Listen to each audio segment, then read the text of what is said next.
इस बार 18 मार्च पे धम्मभूमि की टीम और आप लोग ऐसा क्या न्यू करने वाले हो? जैसा कि आप सभी को मालूम है, प्रतिवर्ष 18 मार्च आता है और एक बहुत अच्छा संदेश लेकर आता है। लगभग 12-13 वर्ष से 18 मार्च आगरा में मन रहा है। जो 18 मार्च है, 18 मार्च हम बहुजनों के लिए एक बहुत अच्छा दिन है, क्योंकि आज के दिन बाबा साहब आगरा में आए और 18 मार्च वाले दिन ही बाबा साहब ने आगरा में एक महत्वपूर्ण वक्तव्य दिया, लोगों को संदेश दिया। उसी बात को ध्यान में रखते हुए धम्मभूमि परम श्रद्धेय भिक्षु डॉक्टर करुणाशील राहुल जी के सानिध्य में प्रतिवर्ष 18 मार्च का जो आयोजन है बाबा साहब के आने की खुशी का, बहुत ही धूमधाम से मनाया जाता है। बहुत हर जगह से लोग आते हैं और हर जगह से लोग एक पारंपरिक तरीके से आते हैं। सबको उम्मीद रहती है कि अब की बार 18 मार्च पे कुछ नया देखने को मिलेगा, अब की बार 18 मार्च पे कुछ नया सुनने को मिलेगा। अब की बार की जो 18 मार्च की थीम है, जैसे प्रतिवर्ष परम श्रद्धेय भंते जी नई नई थीम लेते हैं, नए नए आयोजन करते हैं। जैसे पिछली बार की अगर हम बात करते हैं, पिछली बार जो बाबा साहब ने तंबू का बम्बू बनाए थे वो बने थे। उससे पिछली बार बाबा साहब का वक्तव्य पढ़ा गया था। एक बार का 18 मार्च युवाओं को समर्पित था, एक बार का 18 मार्च महिलाओं को समर्पित था।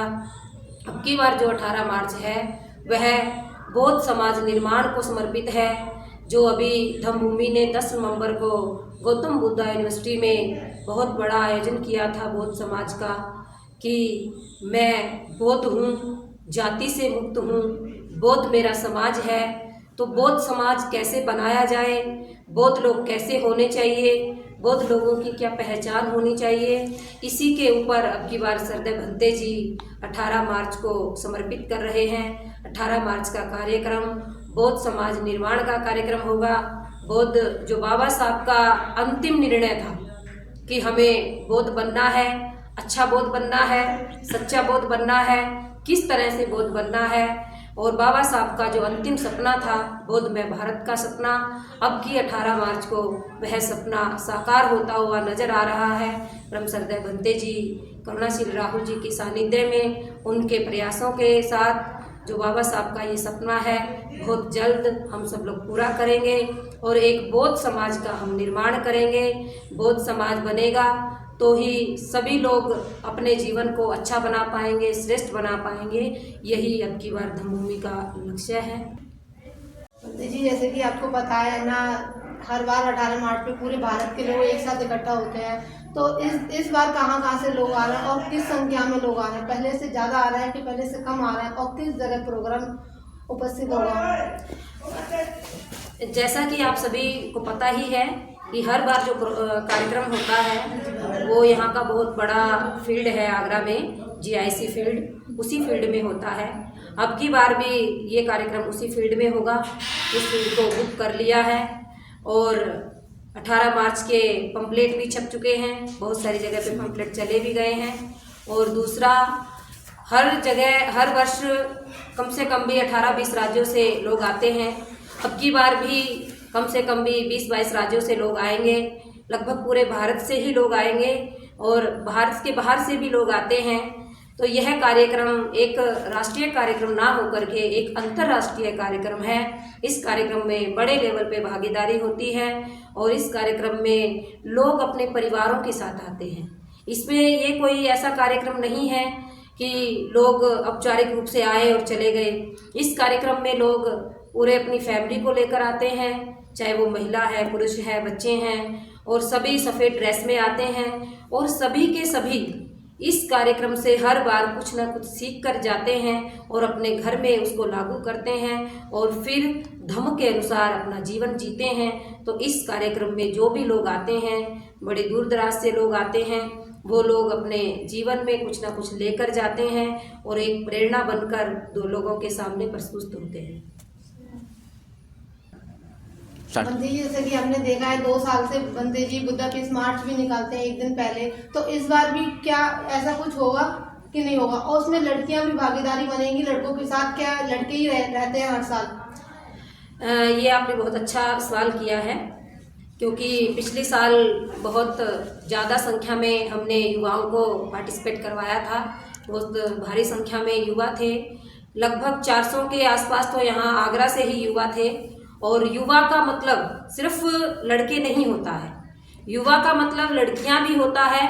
यूथ का मतलब होता है एक उम्र के, चाहे वो लड़के हैं चाहे लड़कियां हैं, उनको यूथ कहा जाता है। इसीलिए जो धम्मभूमि का एक मकसद है कि हम युवाओं की भागीदारी धम्म में कैसे करें, इसलिए भंते जी ने बुद्धा पीस वॉलेंटियर के नाम से एक पूरी तरह युवाओं को इकट्ठा करने का सोचा है कि हम बुद्धा पीस वॉलेंटियर के माध्यम से युवाओं को इकट्ठा करें, ताकि जो वॉलेंटियर है वो बुद्धा के वॉलेंटियर रहें, वो बुद्ध के अनुसार अपना जीवन जिए, धम्म के अनुसार अपना जीवन जिए।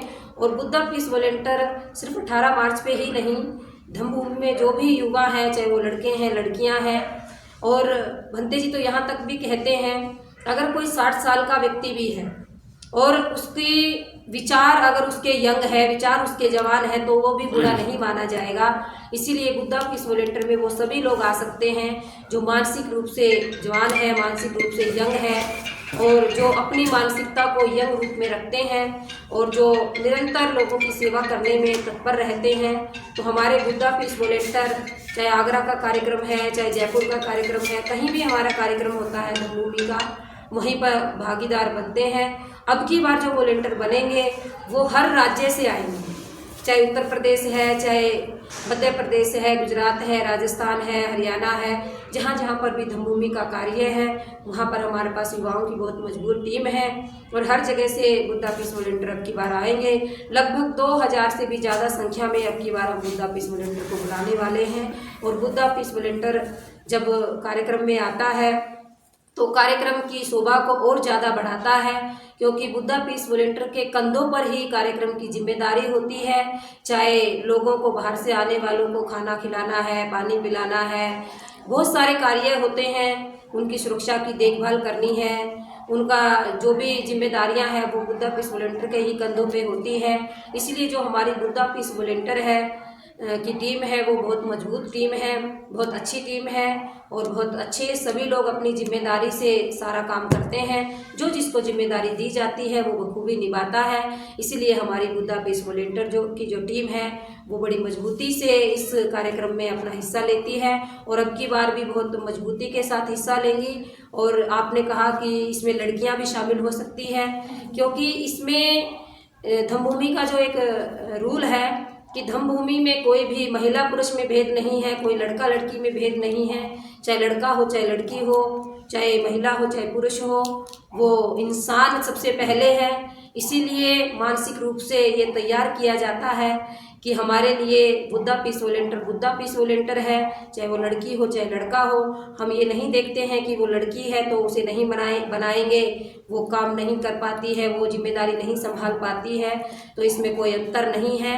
यही बुद्ध का मैसेज भी है, बुद्ध का संदेश भी है कि बुद्ध धम्म की पहचान ही यही है कि मानव मानव एक समान है। इसीलिए महिलाएं भी, लड़कियां भी इसमें बढ़ चढ़कर भाग लेती हैं, लड़के भी बढ़ चढ़कर भाग लेते हैं। इसलिए हम आपसे भी अनुरोध करेंगे, आपकी भी टीम में जो भी आपकी फ्रेंड सर्कल में है लड़कियां, आप उन्हें भी इस बुद्धा पीस वॉलेंटियर की टीम का हिस्सा बनाएं और अपने जीवन के साथ साथ दूसरों का जीवन भी सफल बनाएं। Thank you. मंत्री जी, आपने मेरे सारे सवालों का जवाब दिया। आपका बहुत बहुत साधुवाद। बहुत बहुत साधुवाद। आपका भी मंगल हो।